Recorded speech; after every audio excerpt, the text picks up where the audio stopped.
ఈ కథ రాజ్యం లేకుండా యుద్ధం చేసిన ఒక రాజుది.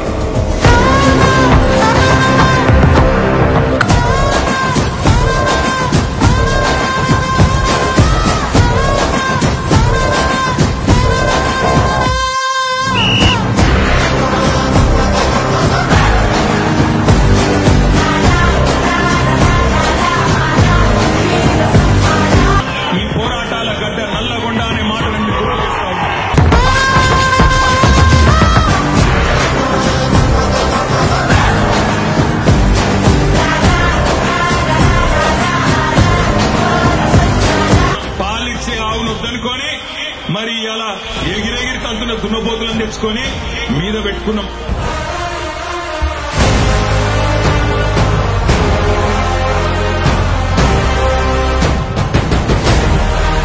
సహజంగా కేసీఆర్ గారు ఉన్నప్పుడేమో నాట్లేసేటప్పుడు రైతు బంధు పడుతుండే, కానీ రేవంత్ రెడ్డి వచ్చిన తర్వాత ఒకసారి మాత్రమే రైతు బంధు పడుతుంది. ఎప్పుడని?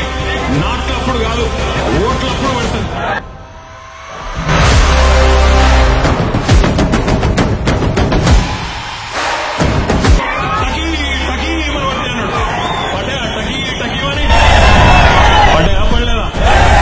జరిగిందా రుణమాఫీ? రేవంత్ రెడ్డి బయట మొరుగుడు కాదు, దమ్ముంటే ఇక్కడ మాట్లాడు. ఏ ఊరికి పోదామో పోదాంపా. నీ సొంత ఊరు కొండారెడ్డిపల్లి పోదామా? నీ సొంత నియోజకవర్గం కొడంగల్ పోదామా?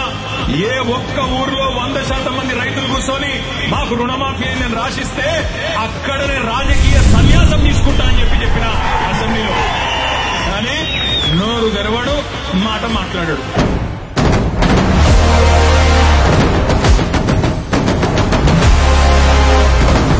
కాంగ్రెస్ ప్రభుత్వం వచ్చినాక రైతులు 410 మంది చచ్చిపోయారు, గురుకులాల్లో పిల్లలు 55 మంది చచ్చిపోయారు, ఆటో డ్రైవర్లు 100 మంది చచ్చిపోయారు. మర్చిపోకండి, భవిష్యత్తు మళ్ళీ ఖచ్చితంగా గులాబీ ఉమ్మాడికి తిరిగి వస్తాం.